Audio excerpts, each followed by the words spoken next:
Jau kādas 2 nedēļas praktizēju un griežu mērkapu. Šonadēļ izteikti izjūtu, ka nav elpas. Nevaru noteikto laiku izelpu izturēt, un līdz ar to arī ieelpas ir visai seklas. Ar ko tas varētu būt saistīts un kādu būtu ieteikumi, lai varu elpu aizturēt? Papildus info katru dienu veicu intervālu elpošanu 5062, ikdienā vairākas reizes pildu garās izelpas vingrinājumus, tīrīšanu gaida rindā. Es teiktu tā, ka tas ir stress ķermenī. Es arī tad, kad man ir stress ķermenī, es nevaru uztaisīt garas elpas. Es nevaru to aizturu uztaisīt merkabā, nevaru izturēt. Es tam gāju cauri. Man bija uz tur, kur saliek 3 pirkstus kopā. Tajā brīdī es jūtu, ka es tā kā nevaru noturēt. Kāpēc? Tāpēc, ka ļoti daudz domu, nav iekšēji miera, un tad ir grūti noturēt šo elpu. Pagarini savu 5062, 5063.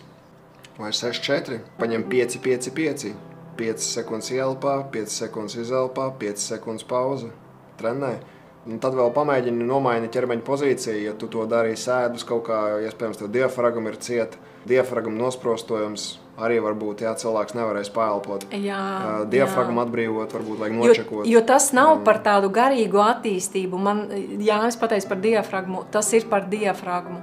Paelpojiet tā, ka tieši caur diafragmu paelpot. Vienkārši bez praksēm, bez nekā, bet tādas garas elpas. Tā kā vokālistiem, kad liek, ir tā ieelpa, tā kā jums šeit paplašinās, un lēnām, bet godīgi un cik lēnām vien var, tas ir tāds uzdevums, kas palīdz tā kā vispār nomierināt arī sistēmu. Viņš dod tā kā viņš dodas vokālistiem, bet lai vokālisti varētu izvilkt garu noti. Un es redzu to, ka tad, kad ir nemierīgs prāts, tad, kad ir seklas elpas ikdienā, es arī aizmirstu elpot. Es saku, tas nav atkarīgs no apziņas līmeņa. Jo vairāk jums notiek procesi šeit, jo ir lielāks saspringums, jo tā kā ātrāk tā kā nevar dabūt to iekšējo mieru. Man būtu šeit ļoti praktisks ieteikums. Vienkārši pirmkārt pamēģināt elpošanas pataisīt guļus un ceļus 90 grādu leņķī, lai vēders maksimāli atbrīvots diafragmu, tad nočekot, vai diafragma ir atbrīvota, varbūt aiziet pie viscerālā terapeita, vai vienkārši paši izmasēt, pirms tam tas, ko mēs darām, izējām cauri šo stilu. Tiešām uztaisīt 5-5-5 vai pat uzlikt sev speciāli 8 sekundes.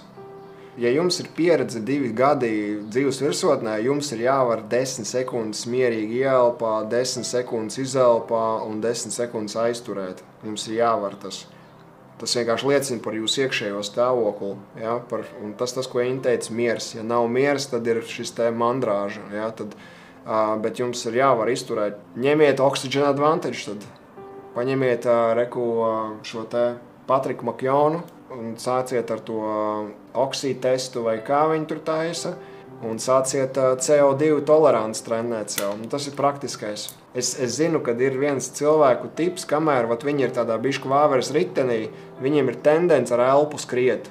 Viņi tā kā grib baigi ātri ievilkt. Un es ilgi nevarēju saprast, kāpēc cilvēkiem tā ir, bet tad, kad es sēžu klāsī, tas cilvēks pēkšņi, es tā, wow, tā kā, ko tu kamp? Ko tu kamp to gaisu? Mierīgāk ieelpo, mierīgāk pa biškiņam, tā kā sīcoši, tā kā lēni ieelpo iekšā, izvelc.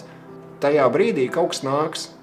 Visticamāk nāks nemieris, ja jums nāk nemieris, ķeriet to programmu, jo tā ir programma.